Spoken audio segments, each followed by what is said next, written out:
Saludos y bendiciones a cada uno de ustedes, mis amados hermanos. Es un gozo poder seguir compartiendo la palabra bendita de Dios. Sabemos que en la vida tenemos la oportunidad de aprender muchas cosas. Podemos aprender una profesión, podemos aprender un oficio, se nos puede enseñar diferentes cosas. Tenemos la capacidad mental de poder absorber información y poder aprender diferentes cosas. Pero cuando hablamos de la palabra de Dios, hablamos de algo maravilloso.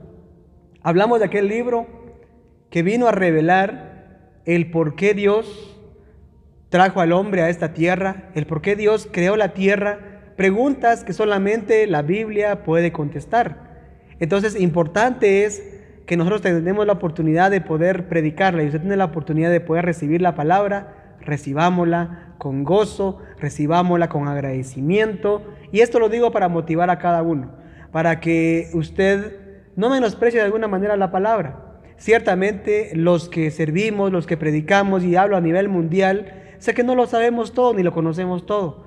No hay un hombre en esta tierra o una mujer que conozca todo al 100% hablando bíblicamente. Pero sí le digo algo importante. Lo maravilloso es saber que la verdad única, y esa es la verdad del Evangelio, es la que debemos de comprender, es la que debemos de recibir, y esa verdad se llama Jesucristo. Cuando usted va a la Biblia se da cuenta que todo se centra en Él. Tanto el Antiguo Testamento, cuando hablamos de los Salmos, cuando hablamos de los profetas, hablamos de todos estos puntos importantes. Nos lleva al mismo conocimiento de Jesucristo. Entonces, tenemos la oportunidad nosotros de poder acercarnos, y no solamente vemos el Antiguo Testamento, no solamente vemos las profecías, sino que vemos el Nuevo Testamento, el cumplimiento de la venida de Cristo. Es más, hago énfasis en uno de los profetas más conocidos, y es Isaías. Isaías, en su capítulo 53, por ejemplo, nos narra la historia del siervo de Dios, dice. Nos narra una profecía de un hombre que iba a sufrir mucho. Nos habla de un hombre que iba a padecer persecución, que iba a ser lastimado, que iba a ser golpeado. Y usted que conoce la palabra se da cuenta que es hermoso ver cómo esa palabra que se profetizó, y hay un espacio de 700 años dentro de que la profecía se dio a Isaías y se cumplió la venida de Cristo. Es hermoso ver y maravilloso ver cómo Cristo vino a esta tierra y cómo Cristo cumplió. Entonces, hablo de todos estos puntos importantes. ¿Por qué razón? Porque hermoso es y maravilloso y glorioso, por qué no decirlo, glorioso es comprender la razón por la cual la palabra de Dios fue escrita. Fue escrita para que usted y yo reconozcamos a Cristo, fue escrita para que usted y yo seamos salvos, fue escrita para que usted y yo conozcamos el por qué Dios nos trajo a esta tierra. Entrando ya en detalle en lo que es la enseñanza para este momento, el cual es acerca del poder del Evangelio. Yo quiero invitarle a que abra su Biblia. Vamos a leer la primera carta a los Corintios, en su capítulo 1 y su versículo 18. Primera de Corintios, capítulo 1 y versículo 18. Vamos a orar antes de leer. Búsquelo, por favor, le doy un tiempo para que lo busque. Mientras que usted lo busca, pues yo voy a empezar a orar para que el Señor nos guíe en lo que vamos a compartir en esta hora. Padre bueno, en el nombre de Jesús, muchas gracias. Gracias, Padre, por la oportunidad, Señor, de servirte. Gracias, Padre, por esta palabra que está aquí, Señor, y que nos habla, Señor, de las maravillas que tú, Señor, dejaste para que nosotros aprendiéramos.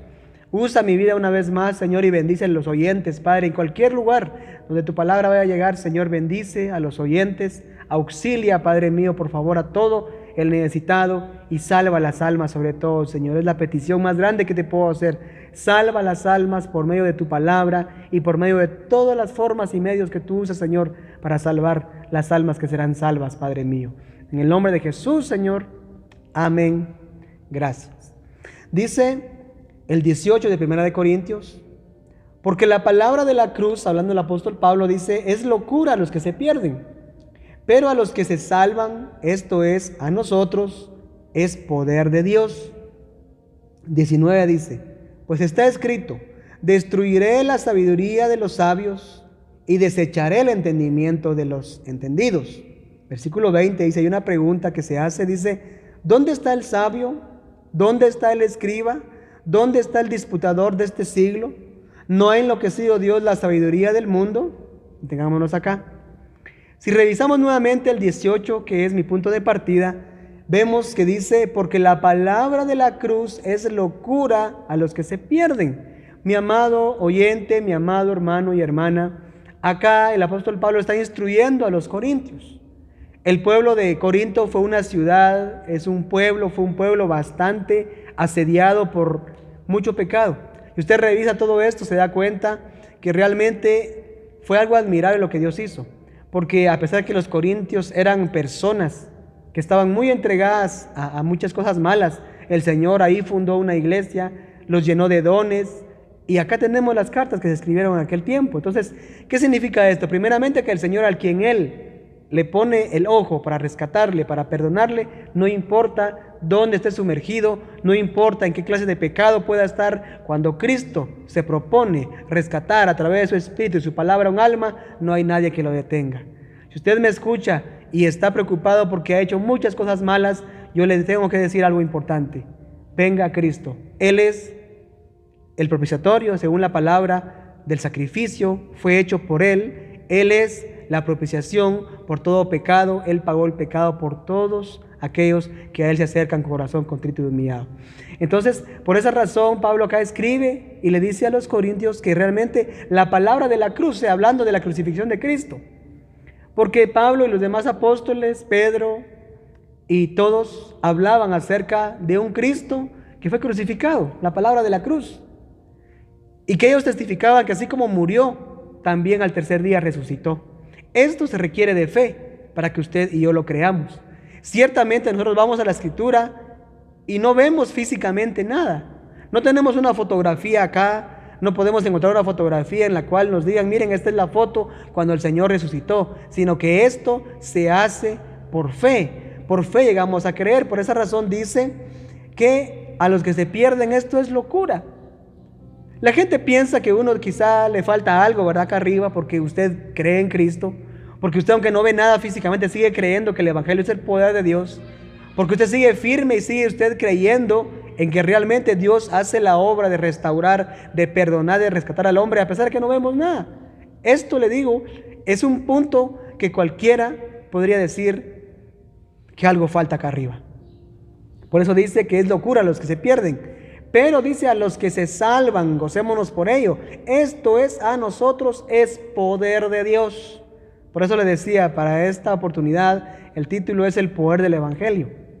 Porque acá nos dice claramente que para los que se salvan, esto es a nosotros. Dice que el poder es poder de Dios, el Evangelio. ¿Por qué razón? Porque hablamos de la manera en la cual Dios dispuso rescatar al hombre. ¿Sabe usted que las religiones tratan la manera siempre de poner parámetros o puntos específicos? Que el hombre tiene que hacer esto o el otro para poder ser salvo.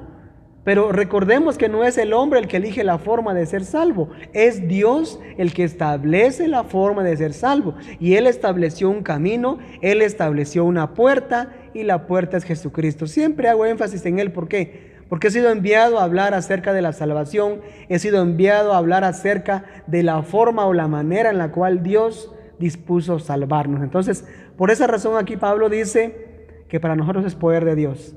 Sigue el 19, dice, pues está escrito, destruiré la sabiduría de los sabios y desecharé el entendimiento de los entendidos. ¿Qué está diciendo acá? Está diciendo que muchos filósofos y muchos hombres de letra y de mucha sabiduría humana han rebotado con este conocimiento. ¿Por qué? Porque es tan fácil llegar a ser salvo a través de la fe en Cristo, que es poco entendible a la mente de muchos, porque entendemos que se requeriría de mucho sacrificio para llegar a alcanzar la salvación. Pero sabemos que el hombre de por sí, aunque haga muchos sacrificios, haga muchas cosas para alcanzar su salvación, no le va a alcanzar. ¿Por qué? Porque el hombre está de por sí contaminado, el hombre está de por sí lleno de pecado. Entonces, solamente puede llegar a través de Cristo a ser salvo. Por eso él dice acá que él destruiría la sabiduría de los sabios y desecharía, dice, el entendimiento de los entendidos. Y luego el 20 dice, hay una pregunta. ¿Dónde está el sabio? Dice. ¿Dónde está el escriba? Se refiere a aquellos que indagan mucho en las escrituras. Dice, ¿dónde está el disputador de este siglo? O sea, el que se pone a discutir en contra de la palabra. Dice, ¿no ha enloquecido Dios la sabiduría del mundo. Escuche esto, dice, no ha enloquecido Dios la sabiduría del mundo. ¿Qué significa esto?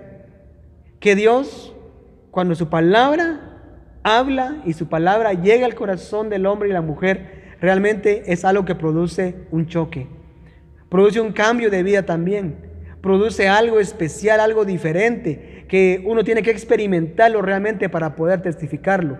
Si usted ya lo ha experimentado, dele gracias a Dios. Ahí donde usted me ve, dele gracias a Dios, levante sus manos y dele gloria que se lo merece.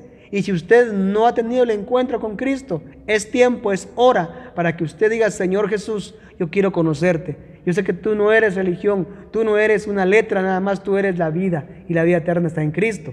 Sigamos en el 21, dice, pues ya que la sabiduría de Dios, el mundo no conoció a Dios, escuche esto, mediante la sabiduría, dice, agradó a Dios salvar a los creyentes, vea, por la locura de la predicación. Vea cómo se usa la palabra a través de locura.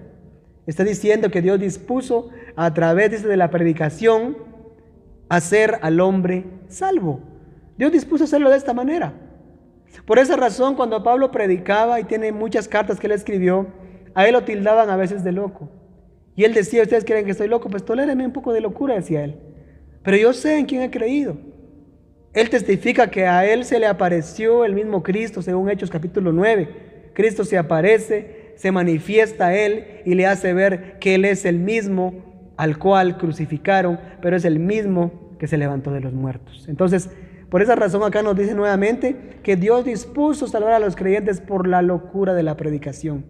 Es algo que cuesta realmente a la mente entenderla, pero que el que ya llegó a ese conocimiento debe ser agradecido.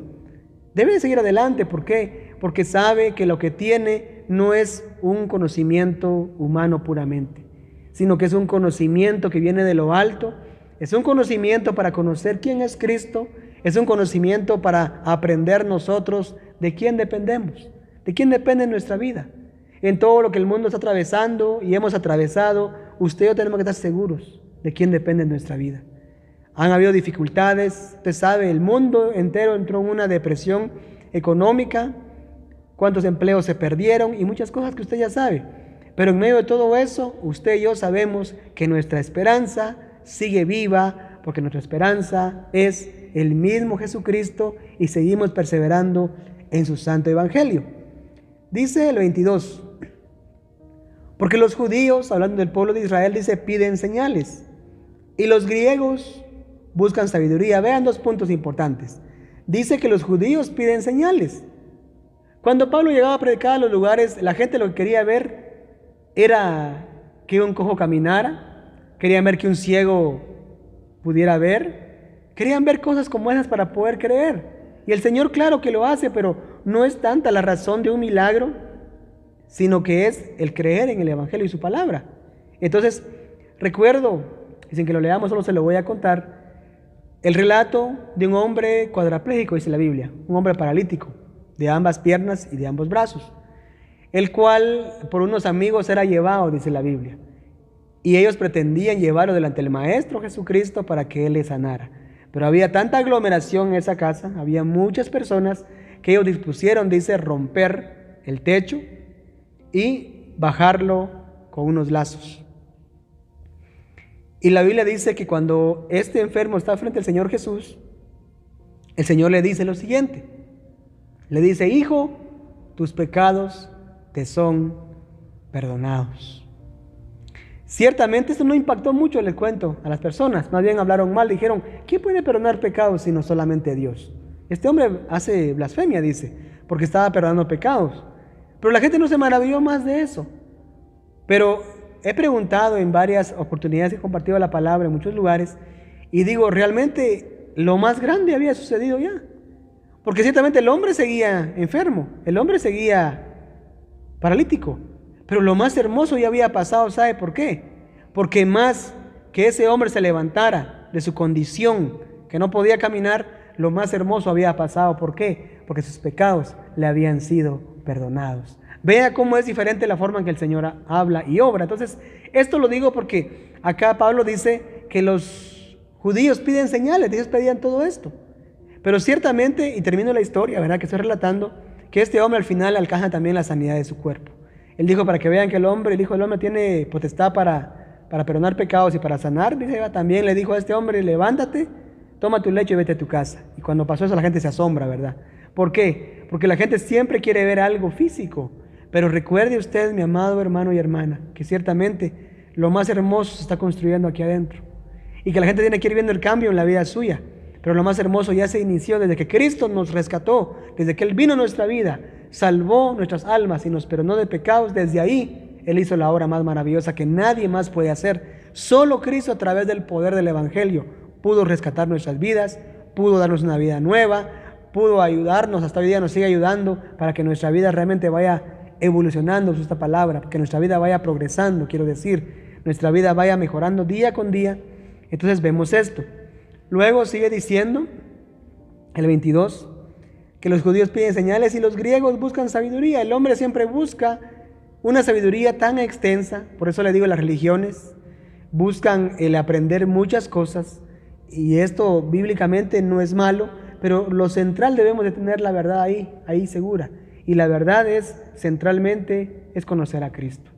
Si usted indaga en la Biblia y conoce muchas profecías y conoce mucho el tiempo de la creación, conoce los tiempos apocalípticos, conoce el libro de Daniel, hablamos de las profecías, usted puede aprender todo eso y todo eso es bueno y es excelente que usted lo aprenda. Pero si usted deja de amar a Cristo y si usted deja de rendir su vida a Cristo, está perdiéndose de lo más grande.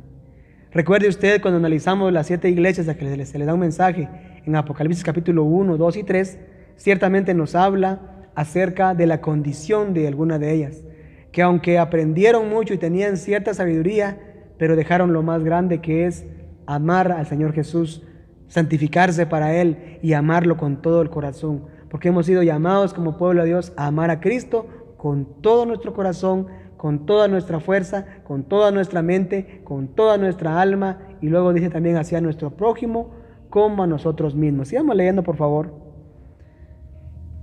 Dice el 23, pero nosotros, dice, predicamos a Cristo crucificado, lo que ya dije hace un momento, que ellos predicaban un Cristo que había sido crucificado, un Cristo que había sido lacerado, un Cristo que había sido lastimado, un Cristo que había sido atravesado a su costado por una lanza, usted lo sabe. A ese Cristo predicaban, pero ciertamente también esto era contrastante porque ellos predicaban ciertamente que Él murió así, pero también predicaban que Él se ha levantado de la tumba y hasta hoy día seguimos predicando esta verdad, que la tumba está vacía y que Cristo vive y vive por los siglos de los siglos. Gocémonos y gócese usted ahí donde está, porque hay una verdad que tenemos que celebrar. Cristo se ha levantado, ha resucitado y está a la diestra del Padre intercediendo por usted y por mí. Sigue diciendo, predicamos a Cristo crucificado, para los judíos ciertamente tropezadero, dice, y para los gentiles locura. Explico esto. Dice para los judíos ciertamente tropezadero. ¿Por qué? Porque el judío, por su conocimiento del Antiguo Testamento, ellos no podían, aunque no fue en totalidad que todos no creyeron, pero no podían creer que realmente el hijo de un carpintero, el hijo de una mujer llamada María, ciertamente fuera el Salvador del mundo.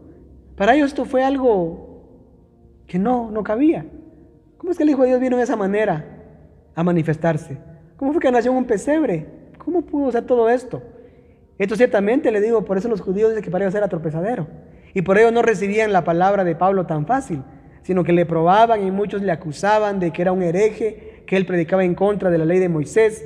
Todo esto se hablaba, ¿por qué? Porque entendían ellos que no era la forma en que ellos creían que tenía que ser. Pero tenemos que acercarnos al Evangelio y saber de que el Señor estableció un nuevo pacto. Él estableció el pacto de la gracia, el pacto en el cual nosotros hoy estamos, en el cual hoy nos gozamos y tenemos la oportunidad de buscarle y amarle cada día más. Por eso dice, para los gentiles también locura, porque no todos pueden entender esto. Gentil es aquel que no es judío, pero que también para ellos es locura el poder entender así de fácil el Evangelio. Dice el 24, mas para los llamados, escucha lo que dice, así judíos como griegos, escuche esto, Cristo dice, poder de Dios y sabiduría de Dios. Lo repito, dice el 24, dice, más para los llamados, así judíos como griegos, Cristo, poder de Dios y sabiduría de Dios. ¿Se da cuenta cómo la palabra se centra en Cristo? Se centra acá, ¿por qué? Porque dice que para el judío y el griego también, Cristo es el poder de Dios. Cristo es la sabiduría de Dios. El poder le fue dado al Hijo. El Padre amó tanto al Hijo que el Hijo se entregó por amor. Y por eso descansa en Cristo las promesas del Padre. Él dijo, vine a cumplir el mandato que recibí de mi Padre. Él dijo, vine a hacer la voluntad no mía, sino la voluntad de mi Padre. Por esa razón acá dice que Él es, para los judíos y griegos, es poder de Dios y es la sabiduría de Dios. Cristo vino a hablar, y recuerden en el Antiguo Testamento nosotros aprendimos que fue dada la palabra a través de ángeles. Fue dado a través de manifestaciones diferentes en el Antiguo Testamento. Pero ahora en el tiempo actual, según Hebreos capítulo 1, nos dice que ahora nos ha hablado a través del Hijo, a quien constituyó, dice, heredero de todas las cosas y por quien asimismo hizo el universo entero. Qué importante que veamos esto. Luego sigue diciendo, el 25, porque lo insensato de Dios, escuche esto, dice, es más sabio que los hombres, y lo débil de Dios es más fuerte que los hombres. Vea qué punto importante. Dice el 25, que lo más insensato de Dios, dice, es más sabio que los hombres. ¿Qué significa esto? Que lo más pequeño que Dios deja ver en su palabra viene a ser más grande que la sabiduría de todo hombre. Verdades como saber de que Cristo nos dijo que si creíamos en Él llegáramos a ser salvos. Verdades como cuando Él dijo, yo soy la puerta, quien por mí entrare será salvo. Verdades como cuando Él dijo, el que no come mi carne y bebe mi sangre no puede entrar en el reino de los cielos. Verdades como estas.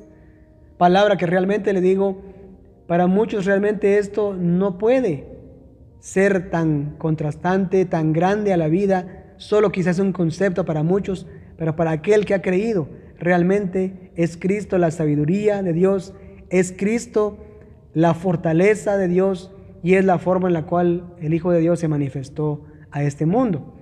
Por eso nos habla y nos dice en el versículo 25 que lo más débil, dice, de Dios es más fuerte que los hombres. 26. Pues mirad, dice el 26, hermanos, vuestra vocación, o sea, vuestro servicio, que no sois muchos sabios, dice, según la carne, ni muchos poderosos, ni muchos nobles, dice. ¿Qué significa esto? Que aún en el tiempo en que esta palabra fue escrita, los hombres que llegaron a ser parte del evangelio, que habían diferentes tipos de personas, dice que no eran muy sabios, que se puede decir, o sea, no eran hombres de muchas letras, no eran hombres muy letrados, ¿verdad? Si podemos decirlo en aquel tiempo, pero a ellos Dios escogió. Es como usted y mi persona. Yo puedo ser un gran maestro universitario y qué bueno que lo pueda hacer, pero si no tengo a Cristo me perdí de lo más grande. Y podría ser una persona que pues escasamente sé leer, pero bendito sea Dios que lo que he podido leer, lo poquito que he leído, he aprendido que hay un camino, hay una verdad, hay una vida, según Juan capítulo 14. Y la verdad es Jesucristo. Ahí tenemos que entender que no es tanta la letra humana que el hombre pueda tener, sino que la sabiduría que Dios da y revela a través del evangelio. Por esa razón dice, y le vuelvo a leer, dice el 26, mirad hermanos vuestra vocación, que no sois muchos sabios, dice, según la carne, ni muchos poderosos, ni muchos nobles.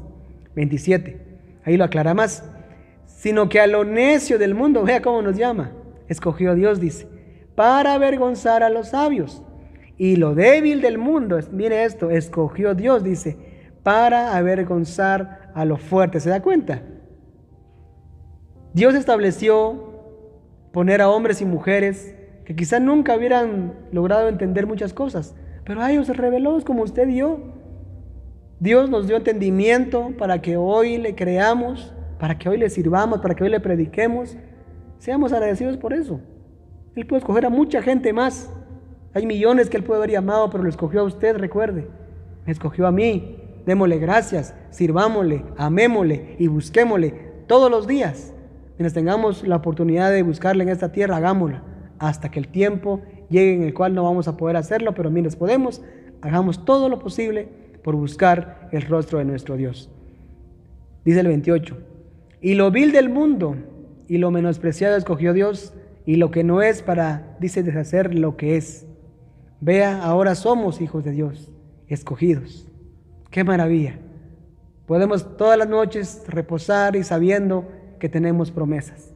y que el día que nuestros ojos se cierren hablando del dormir de la muerte, tenemos una esperanza. No vamos a dormir sin esperanza, vamos a dormir con esperanza. Esto es maravilloso. Luego dice el 29, a fin de que nadie se jacte en su presencia. Nadie puede enorgullecerse. Nadie puede decir, mire, el mismo Pablo decía que para él todo lo que él era un hombre muy letrado y muy estudioso y hablaba varios idiomas. Pero en todo eso decía él que no era tan importante, sino que lo más importante para él era conocer más a Cristo, amar más a Cristo, servir y llevar la palabra a todas las iglesias que Dios le permitió fundar y que él seguía mandándoles cartas como la que estamos leyendo. Entonces podemos aprender acá que ciertamente dice que nadie se puede jactar, dice, en su presencia. 30. Mas por él, dice, estáis vosotros en Cristo Jesús, el cual, dice, nos ha sido hecho por Dios sabiduría. Vea, justificación, santificación y redención. Tiempo me haría falta para explicar todo esto. Pero sí quiero decirle que a través de Cristo llegamos a tener la santificación, llegamos a ser justificados, por eso se nos llama justos. Dice que Él se gozará en la congregación de los justos, donde usted y yo nos reunimos en la congregación de los justos, porque estamos justificados a través de Cristo, y a través de Cristo tenemos la oportunidad de gozar de su presencia, de su palabra, deleitarnos en Él, en sus dones y maravillas que Él hace. Entonces, podemos aprender acá. Luego sigue diciendo, y voy concluyendo, 31 dice, para que, como está escrito, el que se gloría, gloríese en el Señor. ¿Qué significa esto? El que quiera presumir un poquito, dice. El que quiera decir, yo me alegro, no puede decirlo por sí mismo, sino puede decirlo, yo me alegro y me gozo, porque Cristo ha sido bueno en mi vida. Entonces, acá estamos concluyendo. Espero que usted, que me ha escuchado, siga con paso firme en el Evangelio. Que aunque han venido desmayos y aflicciones, problemas y todo, pueden seguir viniendo. Aferrémonos a Cristo, a su palabra. Recuerde que nos ha sido revelada la obra de Dios más maravillosa, que es su Evangelio, su redención, su obra de salvación, que es a través de Cristo y su Evangelio. Aferrémonos a ello, y si usted no ha recibido y no ha creído en Cristo, es buena hora para crecer que usted en este momento. Yo voy a orar para que juntos pidamos fortaleza para seguir adelante y para que aquel que no conozca a Cristo pueda venir a los pies de Cristo. Donde quiera que esté, usted puede de las rodillas, puede cerrar sus ojos y decirle, Señor Jesús, yo reconozco que soy pecador, reconozco que sin ti no puedo hacer nada. Quizás, Señor, he estado en religiones, pero no es religión, eres tú la salvación de nuestras almas. Puede usted decirle, Señor Jesús, perdona mis pecados, ven a mi vida, sálvame. Yo creo que tú eres el que murió en la cruz, pero también creo que tú te levantaste el tercer día. Y sé que hoy estás a la diestra del Padre para perdón de mis pecados. Ayúdame a conocerte cada día más, ayúdame a vivir para ti y ser salvo, Señor, de la condenación eterna. Gracias, Padre, por la oportunidad de servirte. Bendice, Dios mío, a cada hermano y hermana que puedan seguir adelante para que reciban la fortaleza, Señor, que viene de lo alto para poder seguir adelante, Padre. Gracias por la oportunidad de servirte, Señor. Gracias por la fortaleza que me has dado y gracias por tu bendición, Padre. En el nombre de Jesús. Amén y amén.